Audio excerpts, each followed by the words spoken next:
ఇవాళ తెలంగాణలో కేంద్ర మంత్రి నితిన్ గడ్కరీ పర్యటించనున్నారు. కాగజ్ నగర్, హైదరాబాద్లో జాతీయ రహదారుల ప్రారంభోత్సవం శంకుస్థాపనలో చేరున్నారు. ఇక కాసేపట్లో నాగపూర్ ఎయిర్పోర్ట్ నుంచి హెలికాప్టర్లో సిరిపూర్ కాగజ్ నగర్కు చేరుకోనున్నారు. ఉదయం 10:15 కాగజ్ నగర్ చేరుకోనున్న గడ్కరీ 10:30 నుంచి 11:30 వరకు జాతీయ రహదారుల ప్రారంభోత్సవం అదేవిధంగా శంకుస్థాపన చేరున్నారు.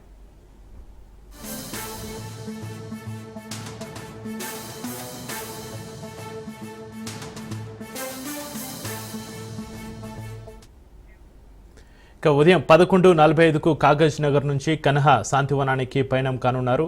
మధ్యాహ్నం 1 గంట నుంచి 3:30 వరకు కన్హా శాంతివనం సందర్శించనున్నారు. సాయంత్రం 4 గంటలకు BHL ఫ్లైఓవర్ ప్రారంభోత్సవం చేయనున్నారు. సాయంత్రం 5 గంటలకు అంబర్పేట ఫ్లైఓవర్ విజిట్ అండ్ ప్రారంభోత్సవం చేయనున్నారు. ఇక సాయంత్రం 6 గంటలకు అంబర్పేట గ్రౌండ్లో సభలో పాల్గొని పలు ప్రాజెక్టులకు వర్చువల్గా ప్రారంభోత్సవాలు శంకుస్థాపనలు చేయనున్నారు. రాత్రి 7 గంటలకు తిరిగి బేగంపేట ఎయిర్పోర్ట్ నుంచి ఢిల్లీ పయనం కానున్నారు.